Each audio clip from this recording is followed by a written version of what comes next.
when you talk to yourself, or you say, what would Matthew say here? What would Scott say here? What would Steven say here?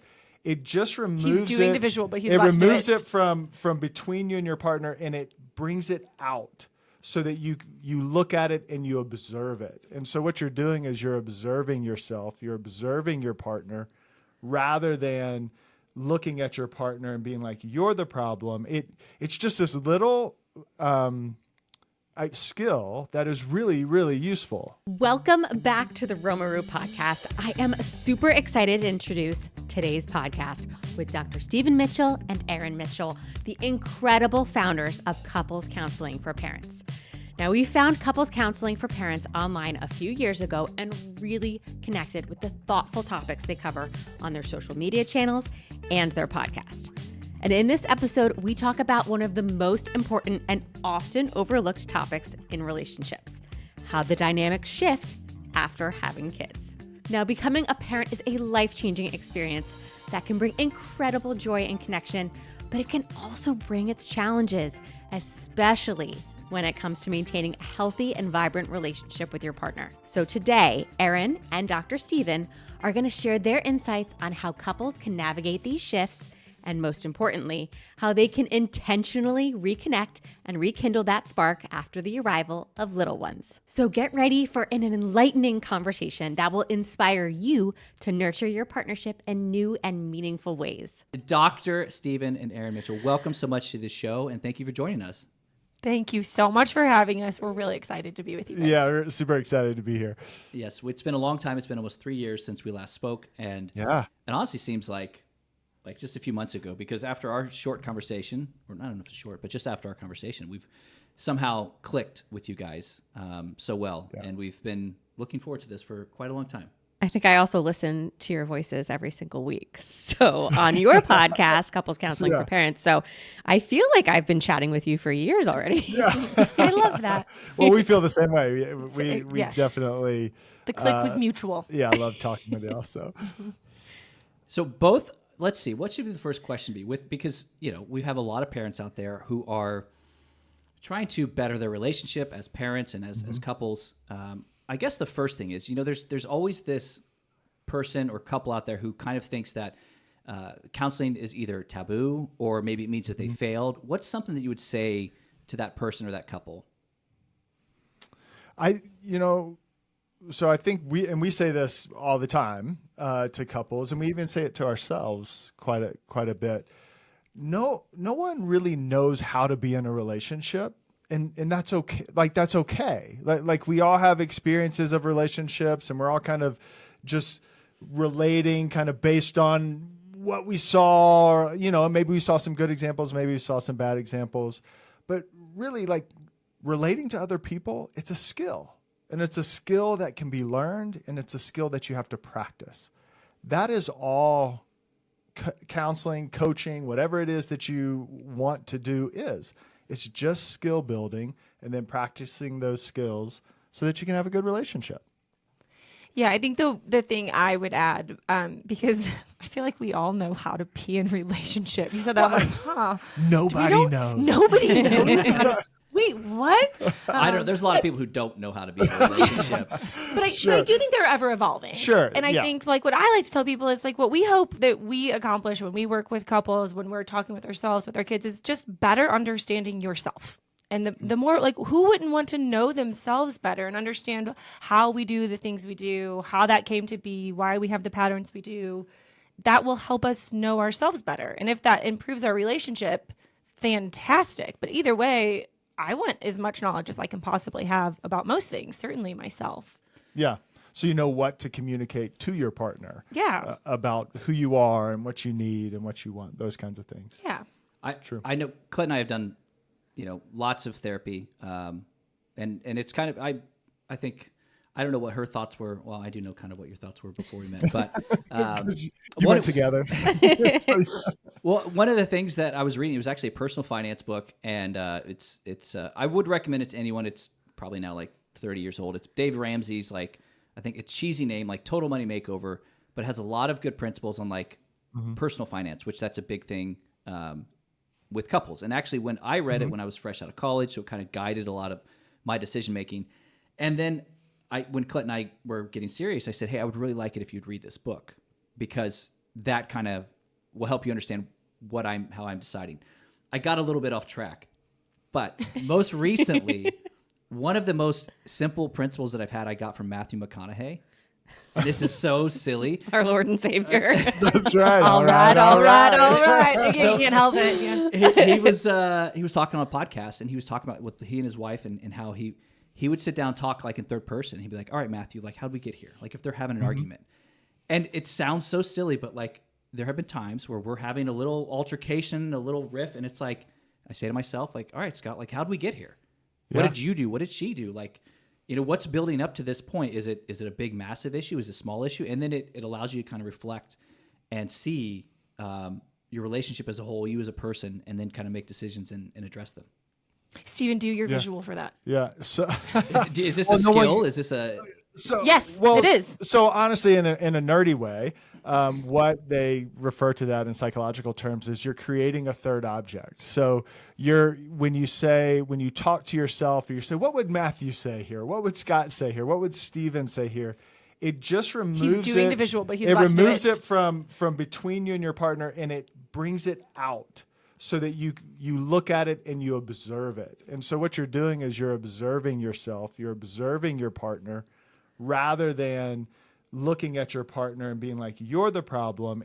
It's just this little skill that is really, really useful.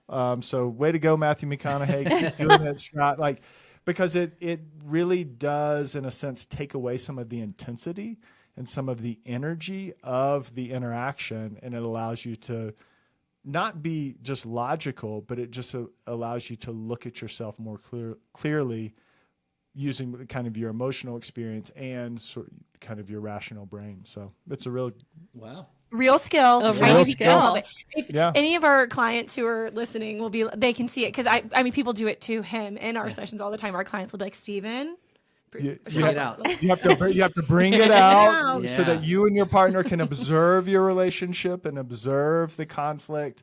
And you get out of your reaction cycle. You get out of whatever stuck cycle the couple's in, and you're looking at it, and you're like, oh, this is how. Oh yeah, this is how. And oh right, that was how. Yeah. It's also a practice in creative writing, where if you're speaking in the I, you change it and make yourself a character. Or you could do it when you're journaling too. If you're journaling about something and you change the character, it changes your perspective on things. Yes. Absolutely. Yes. It usually makes us a lot kinder. I mean, we tell our clients this all the time too. It's one of the important things about thinking about yourself, like she or they or whatever, like Erin. I'm a lot nicer to a lot more people than I am to myself. And I think it does bring a lot of kindness. Like, oh, well, I can understand why they would have made that.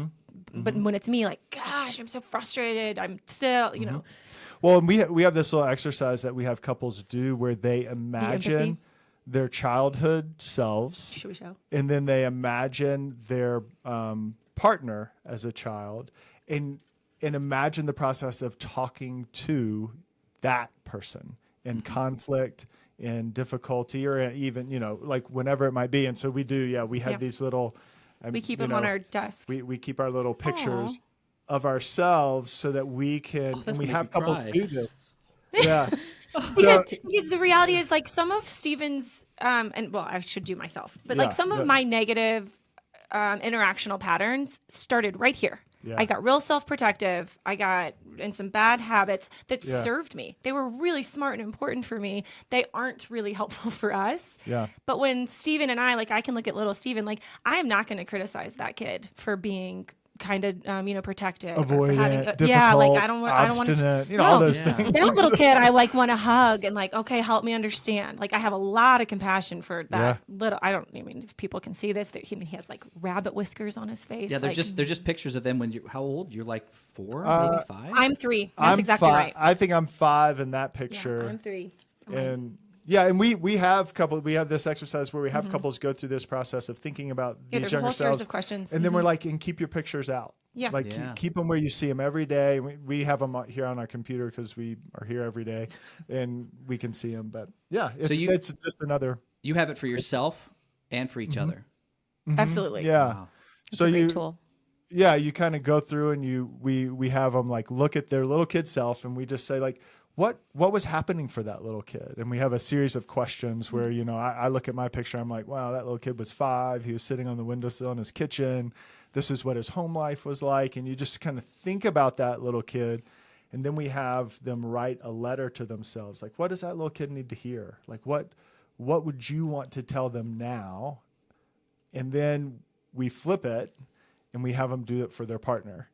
And then have them write a letter to one another, younger self as well. And so it's just a way of accessing empathy for each other. Because the reality is that is who we're dealing with. Yeah. We're all children. Yeah, those people did not go away. They Yeah. just got bigger bodies. Yeah. Yeah. The fears and the hopes, worries, the desires, the hopes. concerns, all of it. Yeah. They're very present. When we were in Bali, What a great sentence starter. I'm just saying. Like, all right. Back when we were- This is Okay, gonna- Scott. Oh. it's a very Bali story too. It's very, very Okay. we were with, basically, I'll keep it short, but ended up going to a healer, and I didn't even know what to expect. I'm like, I don't really have like issues or trauma or anything, and I'm not like saying that like I don't. Like I had very very good childhood, and I get in there, and basically what it was is I don't know the exact term, but like deep breathing or breathing, and I've now learned that through this process they believe that it actually kind of like can release a little bit of DMT, and so then you can start to kind of like dream / hallucinate a little bit, all just laying on a table, deep breathing, and ended up bringing up an issue I had with like a teacher in 6th grade, and the guide or my shaman, I'm not sure what to call her, had me, talk to that younger child, and like she gave me a pillow to like hug, and that has been a tool that I've, not that I'm like any skilled by any means, but like have had friends who've like had issues kind of like that, and I've tried to walk them through that as best as I can, and it helps too when you're in an argument with people and people are acting in irrational ways. You have to realize like they're just kids. We're all just children in our basis, and when you picture them like that, it makes it a lot easier to deal with it. Yeah. Yeah. So 2 things you just said, Scott, that stood out to me. One, like even what you said, like I had a happy childhood, but like we can all have, it's that same thing, that self-understanding, because we all had whole childhoods too, where like you get the full spectrum of things that happen, and people feel really silly sometimes. I tell people like, it doesn't have to be this like serious trauma. Yeah. And my dad had addiction and my mom, whatever. Like that's not, we all are shaped in our environments, and all we're trying to do is understand those for all the good too, because even the good things shape our values. And a lot of times that's all couples are fighting about is you're misunderstanding my value. And that's all we're trying to do. It even understand the good is really important. Misunderstanding my value. That's a very good way to put it. Oh, it happens all the time. I mean, that's typically what couples are so stuck on. And we aren't going to release that. And then the other thing was irrational. Almost nothing is actually irrational when you can trace it all the way back. But then it's like, oh, I get exactly why I responded then. But responding that way now doesn't make any sense at all. Like Steven's not my 6th grade math teacher or whatever. It always, there's always a how it came to be. Yeah. Now, you guys have been married for a long time, and you've been working together for a long time. How did you guys come to be working together? Because that's tough, coming from people that have worked together and are married for a very long time. I want to hear about your origin story. Ooh, I love it. So first of all, I would say I love working with Erin. Does this sound like a caveat or what? Well, no. Let's start the story with. I think we're a great team. I think also it has been so difficult, and it's so hard for work in your relationship not to get wrapped up together and to get confused, and there's definitely, we've definitely experienced some challenges. I think we do a pretty good job of working through it. But how we started, I think ever since we met, which was now 20 years. 20 years It's ago. 20 years next month. We've known each other over 20 years. It's wild. Greatest 20 years of my life. And we, I think we just always said like it would be really fun to do something together. I mean, we both had these backgrounds in psychology, these educations, that kind of matched, and we both had a desire to, help people and help people understand relationships, help ourselves understand relationships. But I don't think it was until We had our oldest. we had our kids that we were like, we should make that happen. Right. Why don't you? See, that is true. We did always dream about it. So when we met, Stephen was getting his master's in counseling, and when we started dating, he had finished that, and I was getting mine.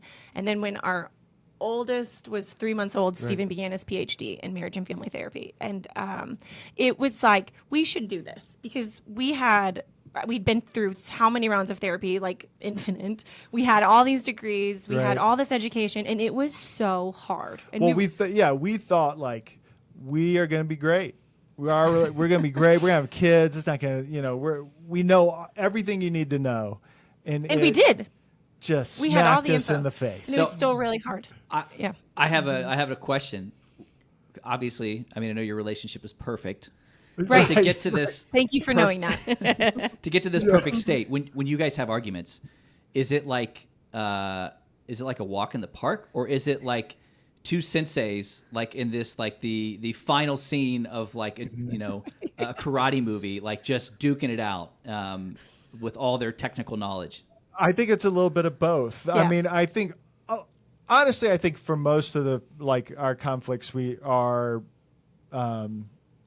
normal. Nobody's like losing their temper or getting like crazy mad or whatever. But Erin's kind of Erin's face. No one's getting crazy mad. She's like, but I think normal is such an unhelpful word. Yeah, I don't know how else to say. What I was therapist thinking is we went said to our normal, neighbors. yeah. Or like next door neighbors. Like I'm looking. We went to their house like a year ago, and we were fighting. We walked in, and I was like, "Oh, Carrie, like it was tough, and I'm frustrated, and he's so annoying." And she was like, "Oh my gosh, I'm so excited! I've been wanting to see you guys fight. Like, do it." And I was like, well, this is it. Like, I don't like. We aren't gonna like. I'm frustrated, and I don't even remember what it was, but like I'm not feeling understood. He's not paying attention. And he was so rushed, and like now we're here. And she was like, "What's gonna happen next?" I'm like, "Well, we'll go home and he'll hear me." Like I think there's that, like at this point we have that bank of like I do not worry. Like if I don't battle this out right now, I'll never be heard. I think the sensei moment, because I really like I like that. I knew he kind would. of, I knew it. Like, I've always wanted to be a. That's so cool, Karate Kid. I think what our conflict looks like, which is honestly what we really write about and talk about, and we really hope every couple's conflict looks like, is that you have the belief in your process as a couple that you will be able to work through this moment, and that at the end of it you will feel close. And I think that that's what I have the confidence in. Like our fight can look like whatever it's going to look like, but at the end of the day, like I know Erin's going to hear me. She knows I'm going to hear her, and we will feel like we worked through something together, which will help us feel close. And I think that that's what our conflicts look like. Yeah. And there are still some things. So like the whole book, like the premise is like conflict to connection. But we can't know what that moment even needs to look like if we don't know what we're really talking about. So like Stephen redid our kitchen floor last weekend. Ugh. And that is a naturally stressful process. Yes. So we're gonna get annoyed, we will be irritated. Like in the process, he also decided like this is the perfect opportunity to add things to this. And I am just like escalating. But if we feel like what we're fighting about is the kitchen floor, we will never feel repaired because we weren't really fighting about the kitchen floor. We were fighting about like, hey, we're stressed. This is money. I'm seeing dollar signs. You're adding dollar signs. I don't feel like this started. Like you told me $350 and that was like 7 Home Depot trips ago. Like you and I both know that is not where we are now. And like, so like we have to know like what the actual things that are being activated in each of us are in those moments. Because if he's just like, I'm sorry that the floor project got out of control, I'm gonna be like, I forgive you. But I don't feel like either of us actually got to what the real, like back to that values thing, what the real fears were, what the real, like, what were we actually talking about? Right. I felt really stressed. I wasn't feeling listened to. I didn't feel taken into account. I felt like you were just making big decisions out of stress, like whatever. Like getting to those layers is where real connection happens, where real repair happens. And I think, Colette, to kind of full circle when you're like origin story. I think Yeah, one of oh the my gosh. one of the What things a that long origin what, story. bringing it back around. One There of it is. the things that happens is these kinds of kitchen floor, conflicts also take on such a new flavor when you have kids, because you're already in an environment where it's like, this is super wonderfully, beautifully stressful. Oh my goodness. Like, you're already amped a little bit. And then you add these other life events, and you can really feel like you're just operating in a cycle of stress all the time, which means you can feel at war a lot of times with your partner. And I think, like, for Erin and I, we that began to happen for us when we had kids, and we were like, we should be better at this. This should not be what's happening. And when we went and looked for like resources and help, like, who's talking about this? Who's talking about couples and kids and how, you're impacted and like what you should do? We were like, we didn't find anybody really. And so that's when Erin was like, we should be the ones who rather than complaining that there's no one out there doing that, we should do it. And then she came up with everything that we do. All of this has been Erin's idea. And so, For better or for worse, that well, is true. it's a good idea. You're the visionary person. I mean, but, that's true. that's really how it happened. And so we just started slowly creating content and resources and things like that and putting it out into the world. We'd never done social media or anything. No, we didn't like even that have like before. personal accounts. We were both Like, so not like we just didn't. That was not like something that we did. Yeah. Well, I'm so glad that you did this I was gonna- because parenthood can be so isolating, and you can be wondering, I know I was, is this normal? Is anyone else going through this? Yeah. Are we the only ones? Yeah. And Right. even as a couple who had been to premarital counseling and leads with such intention in our relationship, it was still so hard after kids. How do we It reconnect? was? For her. Yeah. Case in point. And it's hard in different ways for different people, and for Right. the man versus the woman, or whatever the couple is comprised of. And that's really hard. And so and I also think that having the time, having the money, and having maybe the access to reach out to someone and go to therapy can be limiting. So to have access in social media and podcast form is really helpful. So thank you. Yeah. I know that Thank you were you. very, very helpful for me. I can speak personally, especially when now Erin and Stephen have these great social media posts, these carousels where it'll say, where you are in the postpartum period, basically. Like, is your kid, 0 to 3 months? You're probably feeling all these things. Right. Are they 3 to 6 months? You guys are probably feeling these. And these are some action items you can take as a couple to reconnect. And it's so incredibly validating, and it gives you action items, which, like, how did you guys figure out how to break down and remember, like, okay, I was feeling this at 0 to 2 weeks, just bringing my baby home. And then when I brought my second baby home, this is what I was feeling like. You are so detailed in your descriptions. Like, how do you guys dive into that? Well, that is me, that part also. And that is a huge gift. That is one way my Yeah. brain works for like the really beautiful, profoundly grateful for my brain ways. Also, that is a way my brain works where I forget nothing ever.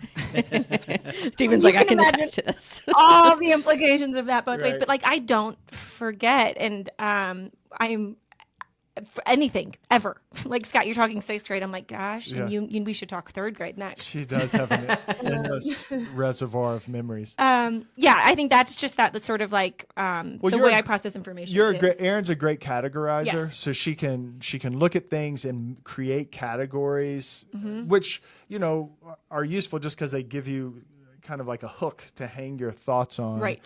And then also think like we've been really fortunate to be able to interact with, so many couples. thousands and tens and hundreds of Right. thousands of couples. And so after you do that, in a sense, it's like your own little research study. You begin to pick out, what do we keep hearing about again and again Right. and again and again? And so a lot of those ideas are community driven from the standpoint of the repetition of what we hear couples are going through, and then Erin's beautiful mind of being able to categorize them in the ways that she does.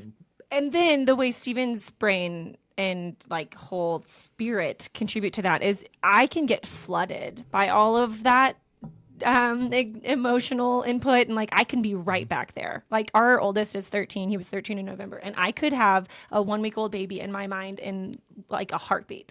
And Steven thankfully is able to help us then though. Like, so like what would we have liked? Like what would have been helpful? Like we didn't have that then. And you weren't able to say at that moment, the reason me grabbing my running shoes made you want to pull your own hair out was because it made you feel like I was entitled. All I would say is, you're so selfish. But I wasn't able to be like, I feel so alone and I feel like you're not even considering me. I have a 1-week-old kid here, and you're just taking off. Yeah, like you felt like this was a moment for some you time. Like, we didn't have that in real time. So we're able then to, and Steven's really good at being able to say like, okay, like, and here's the 3 things that could really help that conversation have a different outcome. Yeah. I don't know what you guys have seen in the past, but I get the feeling that it's very, very common for couples to split soon, like within a few years after having a kid, because it's either this growth or just separation. Right. Because I know when, having a child, being on the dad side, it's like we had a kid initially, and then it's not that, it's not that simple for the mom, and it's so overwhelming. And there's there's so much to it that I think within the first, basically the first year of our little daughter's life, like there was so much growth in our relationship, so many tough conversations. And even though I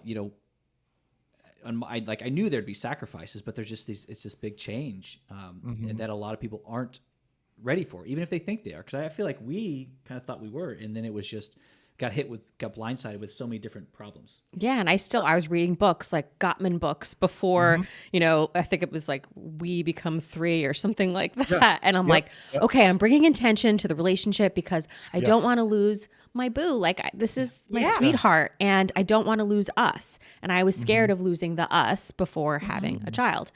And then you go into survival mode, and then you're roommates, and then you get to make a decision.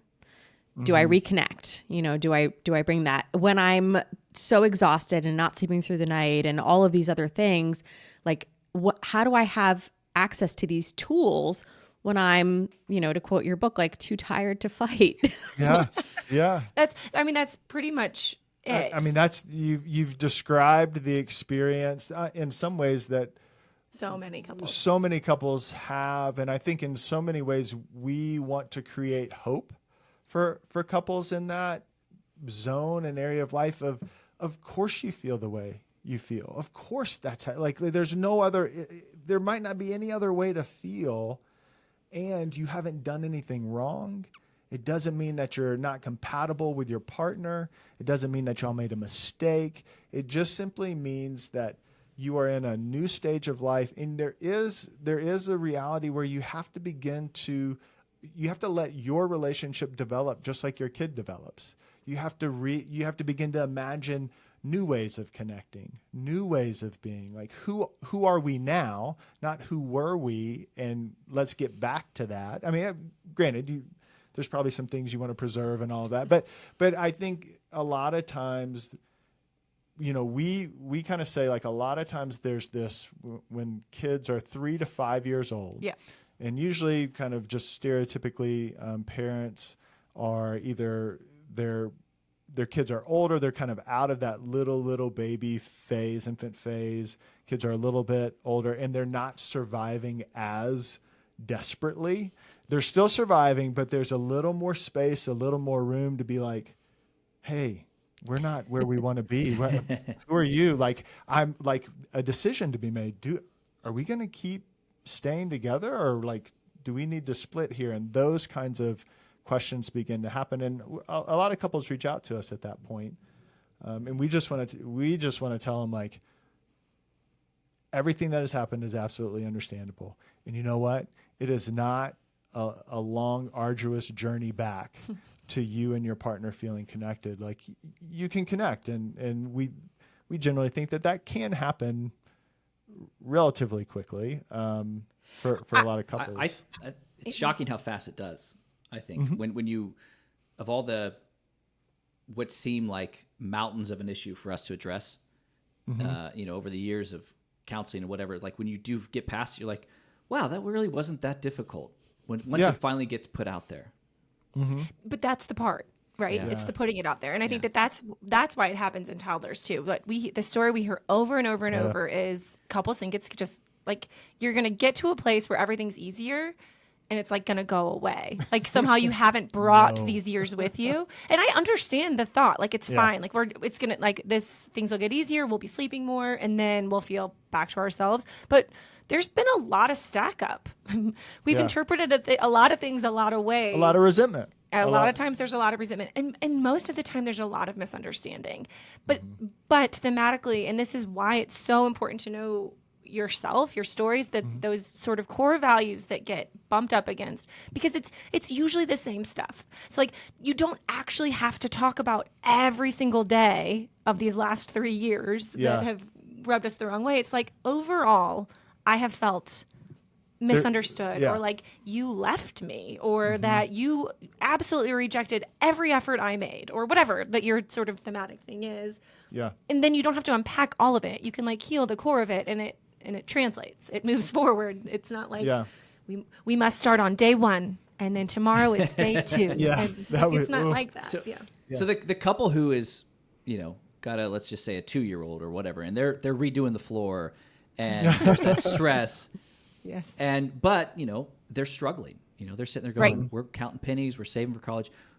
Are there any tools or, exercises that you would say, try this and say you learned about it on a podcast? Like what's something you might give to them to kind of start some healing? Or get the floor finished. Maybe it's a Yes, I think for both people, that's a primary area of concern. Is like let's finish so we can actually have this conversation. But I think it's some of those things we talked about. I think it is understanding like, and we talk about this. Like the first part of healthy communication is knowing what it is you're trying to say, and what I'm trying to say requires me know what I'm actually feeling and what's driving that feeling. So I'm feeling. So, in kind of, I think what you're just, she's, so in the book, we talk about the conflict to connection equation. And it really is supposed to be a very practical, broken, kind of broken down into 4 steps for each, there's someone who's trying to express something and there's someone who's listening. And each of those roles has 4 steps. And you're speaking to Erin, the first step for both of those roles is for you to assess yourself. Right. The Matthew McConaughey, so we're going to say the Scott, kind of skill there of, hey, how did we get here? And what is happening for me? Am I angry? Am I worried? Am I happy? Am I sad? What is going on? And that is the crucial initial step for both partners, because you do have to be aware of yourself. Oftentimes in conflict, we are aware of our partner. I don't like what you're doing. I don't like how you're making me feel. I don't like what you just said. And when we are focused on our partner, what we start doing is communicating about them to them, and guess what? Nobody likes that. But also, I think like to take it one step further, because like knowing I'm angry, like I know I'm angry. That's not actually that much data. That's not really enough to start the communication, unless you're able to bring it out and like have that really slow process. But that's where communication goes wrong. Like I'm so angry. Oh, neat. Like what are we supposed to do with that? Like okay, like what and what? Like there has to be. And I had a friend who always said like 3 questions, and I think it's a really good guiding principle. It's like, what about this is making me so angry? Okay, what about that is making me so angry? Like if we can't answer 3 more like deeper layers, you got to get to something that like means something about myself. Like, I'm angry. I feel super disrespected. This was supposed to be 6 hours, and now this is like at least 4 days. And now you're like unavailable to the family because you're doing this. And you've put so much on me, and I didn't consent to this. And emotions have history. yes, And that's the second part. So if you assess, hey, I'm feeling something, you have to attune to the history of the emotion. You have to ask yourself, like, this feels, because oftentimes this feels like that. And so, let's say, Erin's sitting there saying like, hey, you're doing this floor, which means you're absolutely unavailable to the family for the whole weekend. And guess what?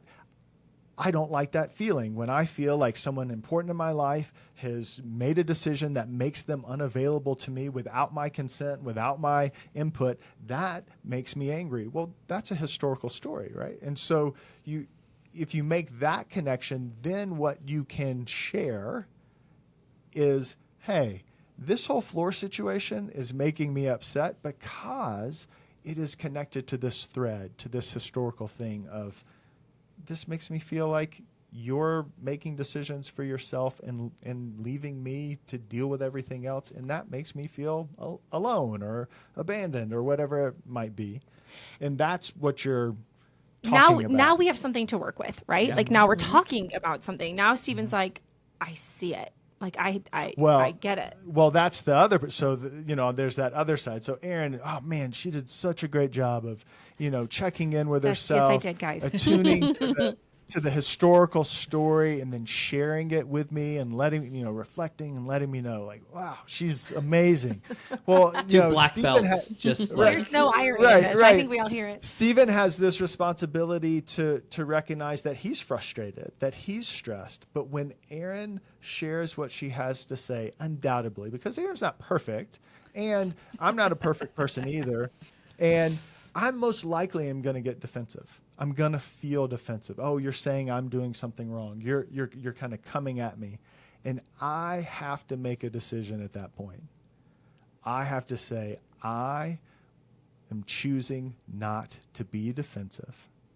I'm choosing to set that aside. It's like we kind of talk about it like if you had like a book or a coffee mug or something, and put it on the shelf. You're choosing to set it on the shelf Not just for a everybody's moment. reaction is defensive. Some people withdraw, some people whatever. But Well, whatever that's reaction defensive you want, too, yeah. But whatever you want to react with, you suspend that, and instead you believe your partner's experience. I kind of want to focus on that just for a second. What, like, you guys know it as so matter of fact, like that you deal with it so much. Just touch on that about all the different defensive modes, because I think a lot of people might not. They're like, I don't get defensive. I walk away. Yeah. Are there any other habits that people might have that are quote, still fall under that umbrella as defensive? Yeah. So think about think about your nervous system. Yeah. Fight, flight, freeze, or fawn. And that's oftentimes what our nervous system does when we feel stressed. And so if Erin's coming to me, like, maybe I fight. Maybe I'm like, I start arguing. Well, what are you talking about? Well, you're the one who said you wanted the kitchen done. So do you want it done or that kind of thing? That's a great, yeah. Right. Yeah. Or so that would be fight. Or flight might be she asks me something and says something to me, and I just don't talk to her. I just withdraw. I'm like, I don't have time to deal with this. Like, don't talk to me about it. Like, I just remove myself. But there are a lot of ways people do all of these things. Right. Sometimes it's just like they just go blank faced. And I think the reason I don't like the word defensive, I get it's more universally recognized, but if we can like translate that to be like they have gone into a protective place, and we all protect ourselves in different ways. What's your reaction? Yes, Like your gut reaction. We usually have like a couple in our pockets, and if you aren't aware of yours, ask your partner. They know. They'll know like that. Yeah, they know your go-tos, but like, yes, people can walk away. People can be very present and totally absent. And people know that too. Yeah, you people can be check sarcastic. their phones. All of a sudden you're talking about something else. Like, there's a lot of ways people escape a very, but I mean, people don't like this word because people usually think it means like something actually violent, but that's a threatening moment. Like, we're about to have a relationship rupture. And we do a lot of things. So you said because I'm just curious, when you said I'm choosing not to get defensive right now, do you use that same phrase for someone who might walk away, go blank face, or are there different sayings that they might? Is it the same thing for everyone? Yeah, so the idea is to understand how you generally become defensive, because we usually have kind of like some things in our wheelhouse that we really like when it comes to being more defensive. And this is why you have to know yourself, why you have to be willing to reflect on yourself, and knowing like, you know what, my typical response if Erin gets mad at me is to withdraw. It's just to sort of go away, not say anything, just sort of back off and not engage with her. Well, what suspending my defensiveness in that situation would be is to not withdraw, to actually engage the conversation, and the kind of the next step is to believe what she's saying. So she's saying that she's angry. She's saying that this kitchen floor is making her feel some kind of way. Now I might think like, well, it shouldn't. You know, that's your problem. You shouldn't. But that's being defensive as well. So I need to not withdraw. I need to engage her and say like, okay, I'm going to believe what you have to say. Let me hear about it. And then, you know, when Erin, you know, kind of tells me, because hopefully I'm not a heartless person, she tells me like, hey, I feel like you made this decision and it kind of left me to deal with everything else here at the house. And I feel like that kind of makes me feel a little lonely, that I would be like, oh, I get that. Like, that's not what I meant. I in no way intended to do that, but I most certainly see how that happened. Like, I'm sorry that happened. And then we have to say like, so what do we do now? You know, because the kitchen floor is already ripped up and, you know, we gotta figure something out. But I think it's that kind of process of knowing how you withdraw and choosing not, or knowing how you become defensive, withdrawal is my way, and choosing not to do that. And that takes some maturity. But both people have the opportunity to get defensive. That's right. Practice, because even me coming first and saying, I'm angry, you didn't even ask me. This is not how we were supposed to be spending our weekend. I'm angry. That's defensive. And people don't think of it that way. People never think of the person on offense as being defensive, but I haven't said anything about myself. I've literally offered nothing of the vulnerable place, because the reality is, in that scenario, like we come back, Stephen and I always will come back to our little kid pictures, right? Like we pull that back out. Stephen didn't mean to make me feel left and lonely. That's my story. And that's how we shift that, because Stephen doesn't have to say, you're right. The way we get repair isn't for Stephen being like, you're right, Erin. This morning I was like, I want Erin to feel left today. So I'm going to redo our kitchen floor. Like, that's not what happened. But that is what those situations take me to. And so all he's doing is saying, I see it. I see exactly how you ended up back in that place that we were never going to go. Like, I see that for you. And I can be like, I believe you. Because I know that that's not Stephen's like heart or intention towards me. Like, I believe you. I believe that kid was like, Erin's going to love it. He was so excited. He was like, she's going to love this. Yeah. And I saw it and was like, I am not excited. I am not. This is not exciting. I was fine. Like, but I do believe him. And that's where we're repaired, where I don't think he was doing something malicious. We don't either one have to be like, I made all the mistakes. Like, it's all on me. It's just like, oh, we get how we both ended up here. Man, we could have reworked that here, and here. Yeah. And I think a lot of times, you know, people are like, you know what? Nobody talks like this. There's no way people are going to have conversations can't this talk way. About this every time. But talk like this. But to your point, Colette, like, it takes practice. You actually, you know what? Maybe you don't, but you can learn how to, quote unquote, talk. You know, you don't have to talk just like us, but talk how you and your partner need to be able to talk to each other in this more attuned, intentional process. Like, it can be learned. Well, and then it's shortcuts, because you're not belaboring this every time. Yeah. It's like, hey, and he's like, lonely. And I'm like, yes. You know, like, you learn each other. Yeah, absolutely. Yeah, and we know these places and we understand these stories. Hey, everybody, this isn't the first time something like the kitchen floor has come up. So I am well versed in the, I did the thing where I just assumed and left you. And then I can be like, and I came in hot and I made it seem like you obviously did this on purpose. And because you're so like, you know, like, that's when it's this, that looks irrational, but that's the 6th grade teacher moment where, like, I was responding as if I had to defend myself against my dad. I mean, most of my stories are defenses against my dad. Like, so I came with the energy I needed then, but I don't need that energy now. Like, we're so different. And I want to, and I think you guys will probably back me up on this. I kind of want to give a tip to, like, let's just say the new dad out there who's hearing this, or new mom or whatever. It's okay to hear that. Let's say that they listen to Erin and they put them in their own words and they say it to the person receiving it. It's okay to say, I need a minute to process, or okay, let me try, like literally fumble over the words and say, I'm not exactly sure how to say this, but let me try this. Or, it's okay to make mistakes this first time. You're not going to have all these tools, especially when you're emotionally flooded. It is perfectly fine to say, give me a moment, let me step away, and then come back and address those. You don't have to have this perfect black belt jujitsu moment where the two of them have this dance. You can fumble and trip and fall and do it together because, like you guys said, it's practice and practice and practice. And the first few times you do it, it's going to feel very uncomfortable. But I know in our relationship, when we get through that, the first few times, like that's when you realize, oh, this is maturity.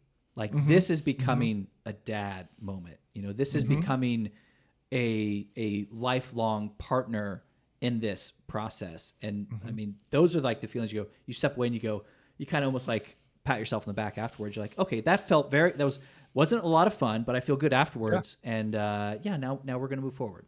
Yeah. Yeah. It is clunky. So we call those the clunky conversations. Like you're not going to have perfect words. You're not going to do it perfectly. You're going to, I think it's beautiful to be like, okay, it seems like you're trying to tell me something really important.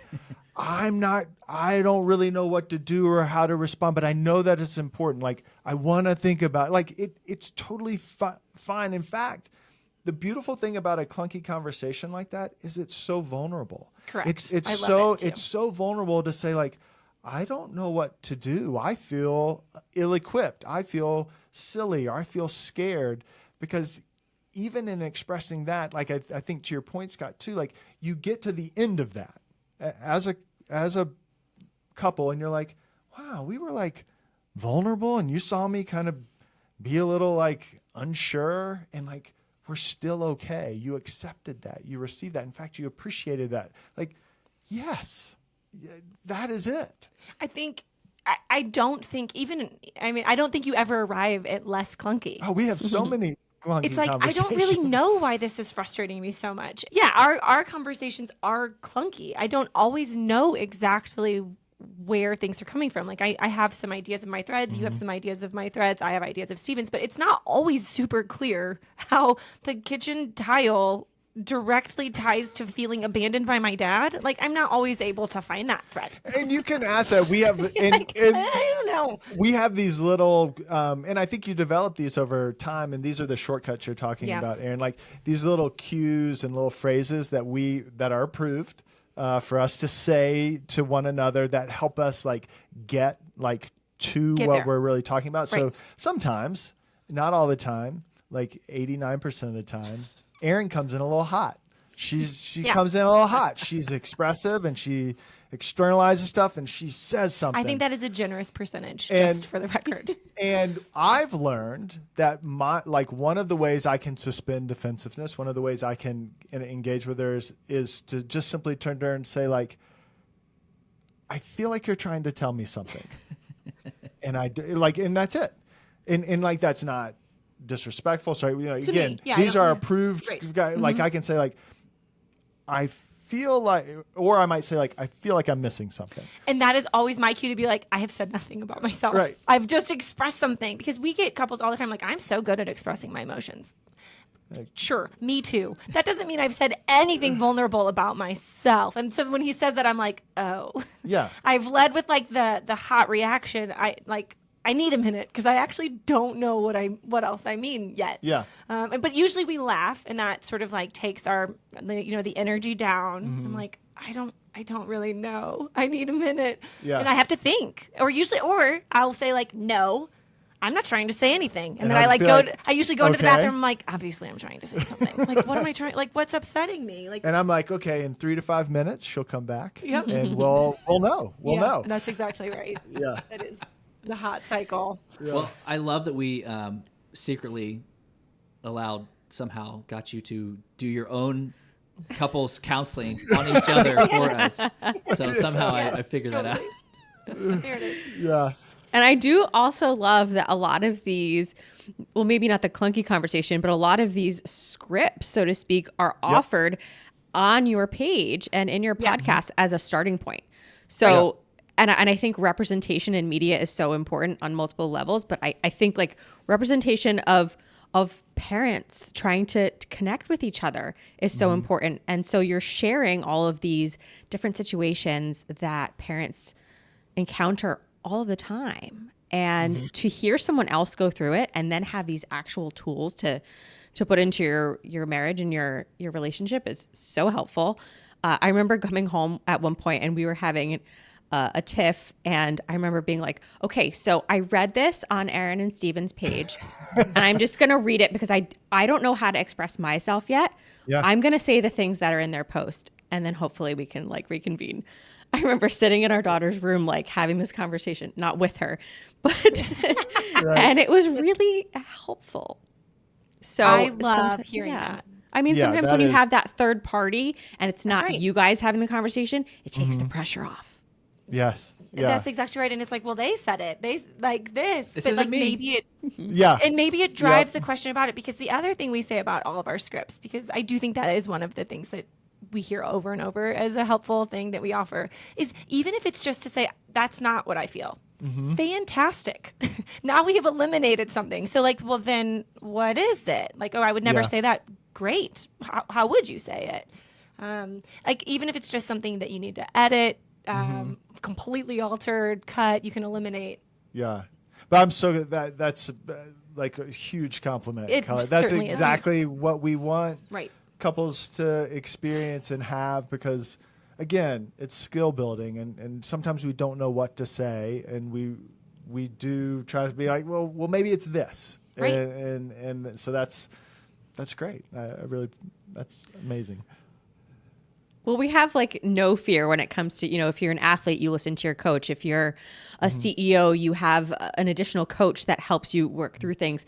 And then all of a sudden you're a couple and you don't have anyone. I mean, you have your friends who are very valuable, but they're not professionals at relationships. And there's this stigma around going to a professional. So remove the stigma. We're doing it. We are all trying to improve. We're just trying to be better people. And like I say to our daughter, like we're just trying to figure out how to be human. Oh, we're reconnecting. Buffering. Yes. Yeah. There you guys are. Okay. Yeah. We didn't know if you knew we were. So like, hopefully we're not dismissing it. Yeah. We heard stigma and So then we remove lost you. the Yeah. stigma. Yeah. No, there's a stigma around relationship therapy.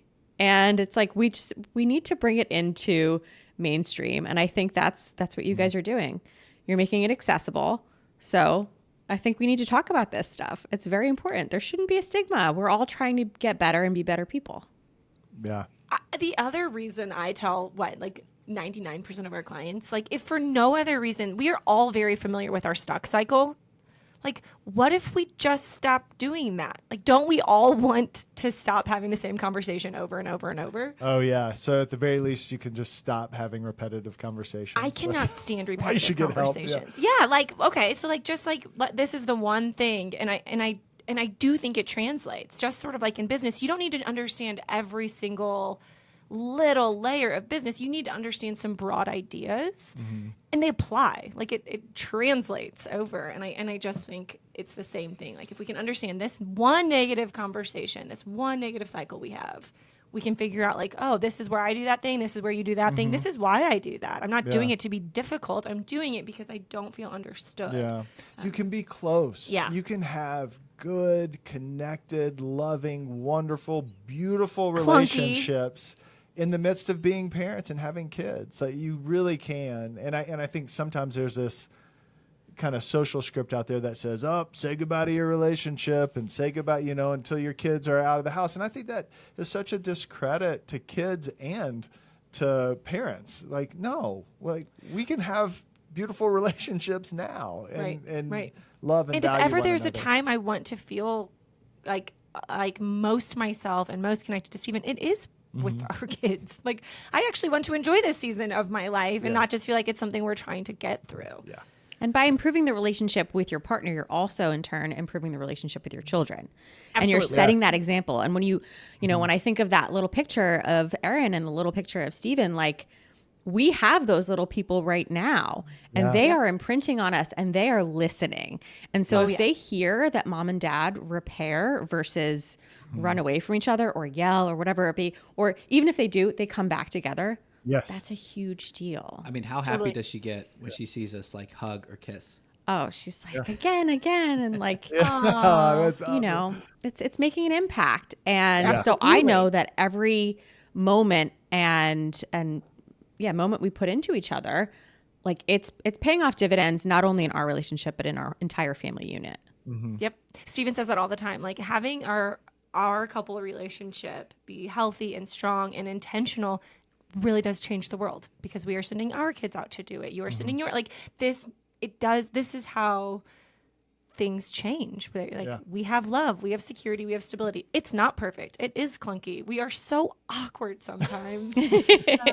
But that's a necessary ingredient, right? Yeah. Like, who cares? I'm so willing to be clunky with Steven. Like, I don't know. And that did come out hot. Yeah, mom and dad are still human. Totally. Yes. Yeah. And our kids do the same thing. Listening to our kids have relational conversations is one of my favorite things. Well, I didn't like it. Like, just like hearing them, I'm like, we're winning. We're totally winning. Yeah. But yeah. Oh, that's gonna be our daughter soon, I think. Just knowing her mannerisms already, how she'll be like, I didn't like it when they did that, or she's already Very outspoken. very much. Yes. Yeah. Is there like an underrated skill in a marriage that people like in relationship that's not talked about enough? I'd say there's two. Ooh, I bet I disagree. Humility. Oh, no, I don't. I think humility is an underrated skill, and I think curiosity is an underrated skill. I think if we look at our partner and we say, I wonder what's going on for them. If we could just do that, if we could just be generous enough to offer them that as our first thought, I think it would be so helpful. And I think so oftentimes our first thought is something protective, which is understandable, we need to be generous with that as well. But it's oftentimes like, oh, I didn't like that, or I don't like how that makes me feel, or whatever it might be. And so I think curiosity and humility, because it takes humility to be curious. I ended up not disagreeing. I was going to ask. Okay. But I think that Scott, I think those are story driven too. I think that the way that we approach that, like, even though I know Steven, we're 17 years married this year, and I'm like, oh man, I know exactly why those are things he wishes he would have had. There wasn't a whole lot of that happening when I grew up. And so like I hear that and I'm like, oh, that is Steven knowing Steven. But I think that's universal. I also too. think it. No, I agree. Yeah. I agree. But it takes humility to be curious. That's so well said. Like, I mean, I never put those two together like that, but you're exactly right. Because to be able to ask about yourself and ask about your wife or your husband, it's like, it does take a moment of humility for that. So that's really well said. Thank you. Yeah, thanks. And then Erin, I think, do you want to elaborate or maybe just tell me why one of your favorite phrases is what does not get repaired gets repeated? Oh, I haven't said that today, have I? You Not just today, but yeah. You said I don't remember the context. Oh yeah, I love that. I think that's well, and to be clear, I was not the originator of that. I actually don't know who started it, but it's just true. Like that is just a real thing, and that is why we continue to fight about so it's either floor tiles or diapers or orange juice or work or whatever. It really doesn't matter, fill in the blank, what your subject is. We're trying to get something repaired. And until it gets repaired, we're going to find that like a feeling or an emotion or an experience that was all of those disruptive. I mean, I think, yes. So if I'm looking, what I desperately want to know in my relationship with Steven is that I am safe and that he's not going anywhere, no matter what. That is what I'm looking for. And that is my story-driven need. And we all have those. Everyone has those. Like, I want to know that you're going to be here no matter what. I want to know that you're for me, even if I blow it. I want to, like, I whatever. want to know that you accept me, that you Yes. value me, that I, all those kinds of things. Yes, every person, no matter how happy your childhood, brings some of these things. And you have a few words, and it's just finding a few. But if I don't know that from Steven, I'm looking for it all the time. It's the lens I put on. Like, are you leaving? Is this? Are you like? And and we become hyper vigilant for it. And until that's repaired, it repeats. It just keeps showing up. It's just this like sort of scab that keeps getting picked, and we keep like needing it to be worked out. And I think what you would say too is that repair is not like a one and done repair. Because it's a repair that is, I know that about Erin. I know that story. And so I know that when we maybe have some disagreements or difficulty, it's a good first guess for me to be like, I wonder if that really important place for her is being touched or activated or whatever it might be. And then the repair is in that moment saying like, hey, something about what just happened, is this what's going on? Is this what it feels like? And then we do repair it. But like it's an ongoing, again, skill and ongoing practice to keep doing that. It's just learning where you need to go and what thread and what themes need to be repaired. It's a really smart thing our bodies do. It's our nervous system protecting us. So I'm like, I know the threat I'm afraid of. I know it. I don't, Steven, like, so for Steven, mine's rejection. Yeah, he just wants to be accepted. Like, Erin, tell me you'll accept me no matter what. Even if I'm doing the tile floor and it was disappointing and like you didn't like it, like just that I'm not like, that you're not going to reject me because I made a mistake or whatever it might be. And, but we put on our lenses, and at some point, and no one does it on purpose. Nobody. Yeah. It feels like it. It feels like we're doing it to each other on purpose, but we aren't. And we put on this lens, and then we're trying to keep ourselves safe. Our most vulnerable little person, I will protect them now. And so we are looking for it. I'm like, why'd you, I was in the middle of a story. Why would you just look at your phone right then? Like, it flashed, like whatever, but it means something so deep to me. And like, we have couples all the time. Like, can bananas ever just be about bananas? Like, can I just do the tile for? Yes. Like, it doesn't all have to be that deep, but really, it really always is. Like, we are always looking to protect that place. And so until I feel like Steven gets it, and I feel like we are building security rather than building that negative interactional cycle, or where I'm like reinforcing it over and over. And to be very honest, that is what happens when that kid is born. We're focused on our kid, and I don't have time to deal with this lens I've created for you. So like, we'll deal with it in a year and a half or 3. And then there's this stack up, and then but I'm like filtering it all through, and I'm making all these mental notes. And for me, unfortunately, like I'm actually making mental notes, Right. Like real lists. And I'm looking for that until it gets repaired. And then it's like, okay, now I can choose that lens. As soon as we know it, now it is an option. Like, I know I have it on now, and I have to, I have some choices. Choose to have it or not have it, Like, believe it or not believe it. And I feel like guys almost more often need to hear that, what you said earlier, which is you'll have to come back and address it multiple times. Like, it's not a one-time thing. I think as right. The I don't know what you mean. I know the typical like, but I think as a typical like pragmatic, like logic-minded male that I am, like there's a lot of guys out there who might do this exercise once and be like, okay, we're fixed. Like, right. And then in a month or whatever, when now they're, instead of doing the floors, they're in the bathroom and it happens again. They're like, no, we addressed this. Like, we don't need it. It's like, no, you're gonna have to go back to it and back to it. And understand that doesn't mean that it's, you've made like the mistake or you did it incorrectly. It's just who they are and who you are. And it's like, you just keep putting that effort back in, and it'll probably get a little bit easier, but it might. Definitely does. Yeah. So. Yeah. Because fundamentally what that does is it creates a feeling of safety, emotional safety, physical safety. And if you think about it with kids, right? Like you are always going back and affirming and reaffirming, whatever it is they might be feeling or thinking, and trying to create for them like a sense of like, no, it's okay. You're okay. I'm here. You're going to be okay. And for some reason, we think that when we become adults, that just vanishes. Like, we don't need that. We don't want that. Like, or we think like we should have had enough. Like you're an adult now, so like you don't need that anymore. I think it's shame. Yeah, 100%. Yes, exactly. Because neurologically, our desire for safety never changes. We always want it and we always need it. And it doesn't matter how old you are. And so for us as partners to go back and have these conversations and repair and keep exploring them is really part of what creates love and connection.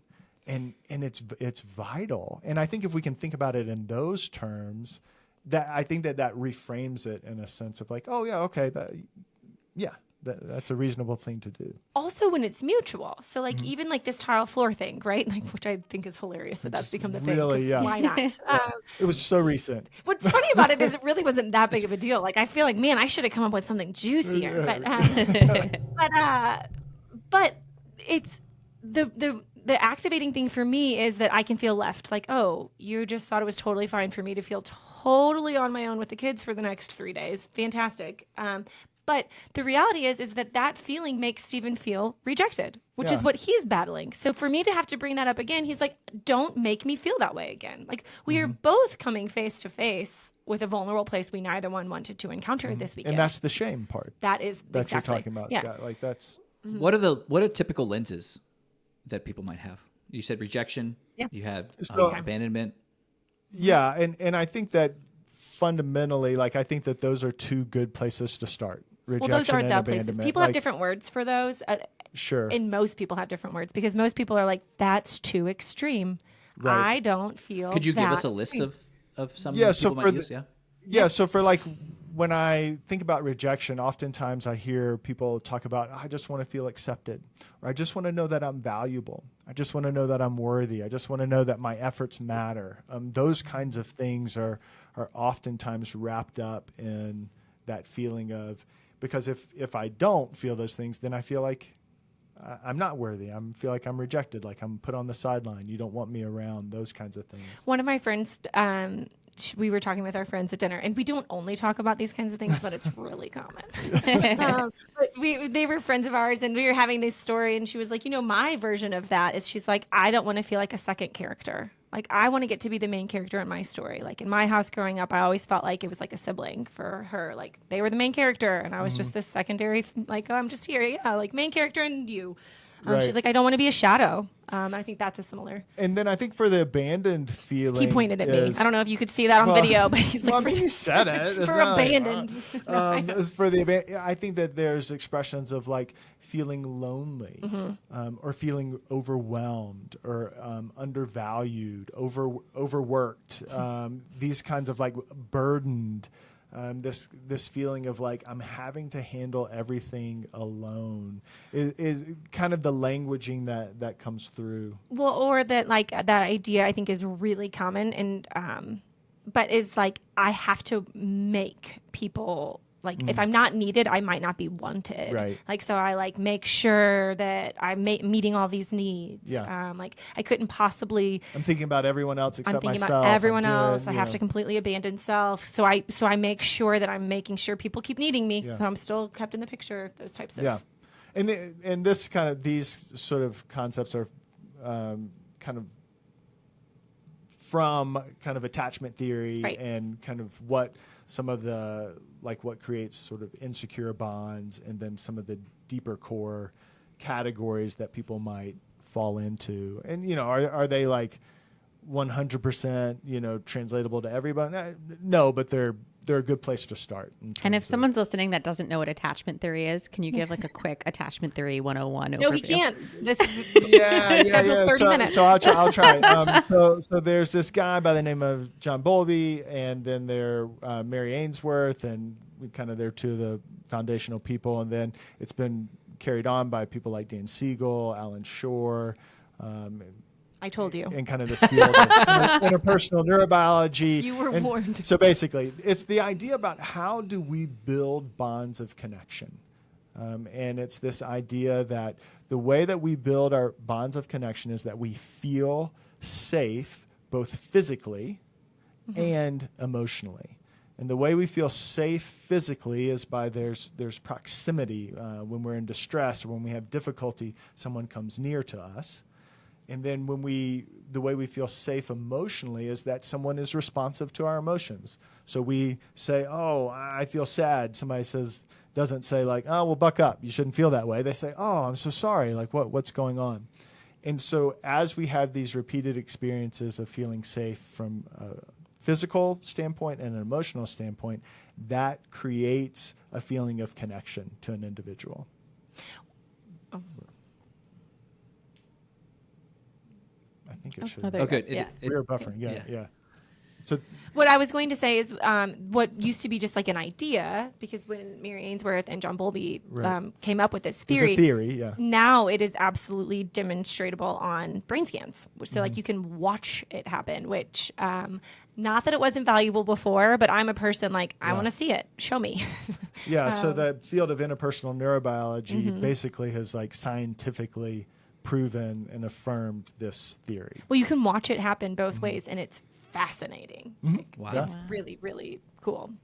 But yes, that is what we're talking about. Yeah. Thank you. What's one piece of advice you might give to a couple that's about to have their first child or who has recently had their first child? I'm We gonna have missed to it. ask- yeah. We heard what's one piece of advice you're about to give to a Oh, couple. sorry. Okay, I'll say it again. Oh, sorry. What's one piece of advice you would give to a couple that's about to have or has just recently had their first child? Ooh. For me, I think what I would say is it's going to be a lot. It's going to be a lot of some challenge. It's going to be a lot of sleeplessness. It's also going to be profoundly beautiful. Yeah. And I think what really helps couples arrive at, whatever your marker is together is feeling like you haven't just let things stack up. So, I mean, you all said that you were having some like battles in that first year when your daughter was born.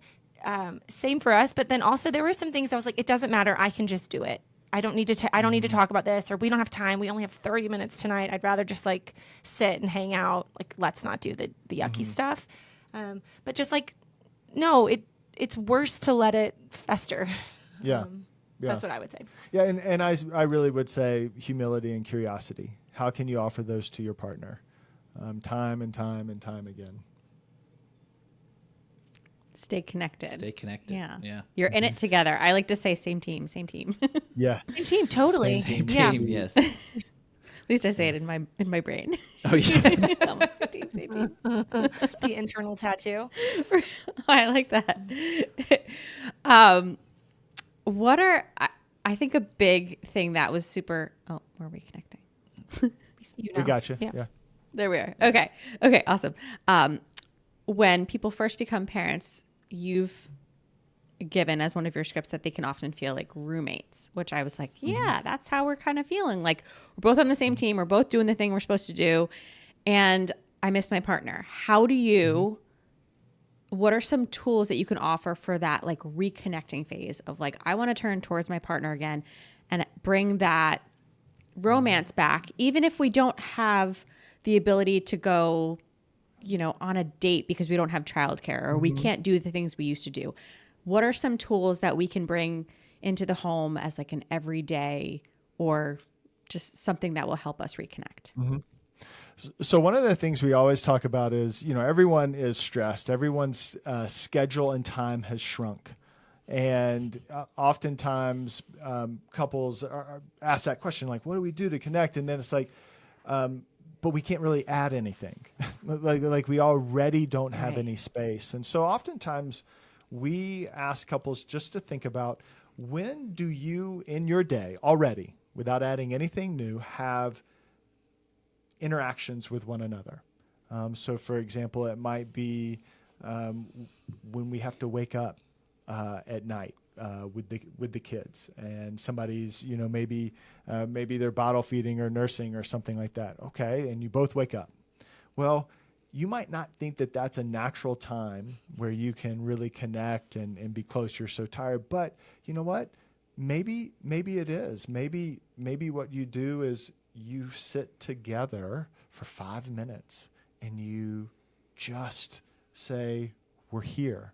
We're together. Maybe it's, maybe you have a drive home, and maybe on that drive home, you can call your partner and talk with them on the drive home. Maybe you take your kids for a walk, or you have a dog and you take your kids and the dog for a walk or something like that. Maybe you start going on 5, 10, 15-minute walks.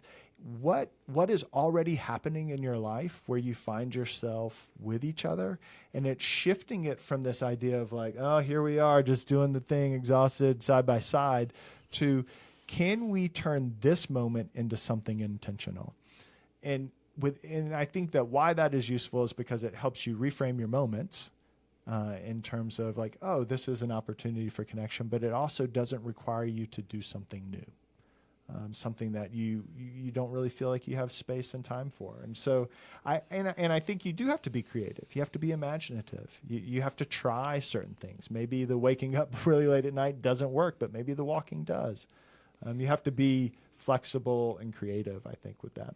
I also think, and this is back to the clunky thing, but like making what you think is implied obvious. So like Stephen would, maybe we think we're doing nice things for our partner and we're missing him. And he wasn't. He thought he was doing nice things and he wasn't. No, but there are things that I'm like, oh, I Yes, wasn't paying attention to it. So like if you're like consistently, so like a water bottle was a really big thing for me. Like I was going to like just chug my entire water bottle in the night. Like I needed a backup water bottle. But like Steven started doing that. And to be honest, I just didn't notice it. It was just like, oh, that's really helpful. Yeah. But not like a noticing like, oh, he heard me say, not only did I wake up last night, I also had to go downstairs and like I had to fill, he heard it and then took action. So like make it obvious. Like, hey, I put a water bottle on your bed. I'm not because I'm not looking for a gold star, but like, was it helpful? Did it do the thing you hoped it would do? Yeah. And then like if it's like no, like oh, bummer. Not like I'm deflated and I haven't met your, but like oh, but like I also remember at one point, like what would be helpful if you could make sure my like the Perry bottle, there's like make that water warm. Like if you want to love me and you want to make me feel warm, have warm water all the time for me. That will make me like he knows me. Like I feel seen and known and loved. Like, and you know what else? Like, I just want chopped vegetables. Like in the day, I just want to open my fridge and have a container of like pre-chopped vegetables. Like I want peppers. I love red peppers. I can't eat them enough. And that was for sure true. When I was like, that's where I'm like, he knows that like, I want this in my day and I'm never going to chop it because I don't have the hands for that. And I think like the clunky part, I'm doing this because I'm trying to show you that I love you. And I'm listening to you. Is it working? And your partner can say yes or no. And then if it's a yes, awesome. Hug each other and say, this is wonderful. In our relationship, perfect. If it's not, then say like, okay, then what would? Like, that's okay. That doesn't mean your relationship's bad. It means you're trying to work at your relationship, which is really, really positive. So do that. Yeah. I think, go ahead. Oh, I was going to say, I think as you were talking about all that, like as a new dad, one thing that helped me as we were going through all of this is especially because we work for ourselves. So like the to-do list never ends, and then you have throw a kid on there, and you're just fighting for time and energy, and for yourself, for the family, is to acknowledge. Like I said, this is probably more a me thing, but to acknowledge internally, like I need to make time and mental space for us and for Colette. Whatever that might mean, if it's filling up the water bottle or whatever. But because, when we were, first had the baby, like it is just go, like you just don't have any time. You're exhausted. And it's like, sometimes you need to carve out that little space. Like you said, even if it's a 10-minute, 15-minute walk, and realize like, this is for you. This is for both your happiness. This is for everything. What's the most important part of all of this? Even though at the time it feels like you don't have a single second to spare. That's right. And I think that's right about doing what you're already doing, but just with that intention. With intention, yeah. Yeah. Well, thank you so much, guys. I love all of the examples and you're sharing so much about your own relationship. It was a fictional couple. Of course, yeah. Of course. The fictional, Stephen and Erin fictionally fixing their kitchen. We can see the picture of the floor. It's real tile, people. Well, thank you again. And where can everybody find that beautiful book that's behind you, Too Tired to Fight, and all your social channels? Yes. So, internet. I always say that. Everyone knows it. On the World Wide Web. The internet. I'm older. I'm okay. an older man. So couplescounselingforparents.com is where you can find our website. Here it is. Couples Counseling for Parents is our Instagram handle. It's also the name of our podcast, which you can find on anywhere that you listen to podcasts. And then the book, Too Tired to Fight, you can find that on all of those channels, but also anywhere that you buy books, Amazon, your local bookstore, Barnes and Noble, Target, whatever. It is out there in the universe. So, All right. Well, thank you guys. Thank you. so great to talk with you. Yeah, Thanks for great having to see us. you both. Yay! Thank you for listening to today's episode. If you're learning from and or enjoying this podcast, please subscribe to our YouTube channel and follow us on Instagram and TikTok. These are great free ways to support this podcast. Also, please subscribe to this podcast on both Spotify and Apple. On both of those platforms, you can leave us up to a 5-star review, which would help us out greatly. Please also check out the sponsors mentioned in today's episode. That's the best way to support this show. If you have any questions or topics you'd like us to cover, please put those in the comment sections in YouTube. And yes, we do read all the comments.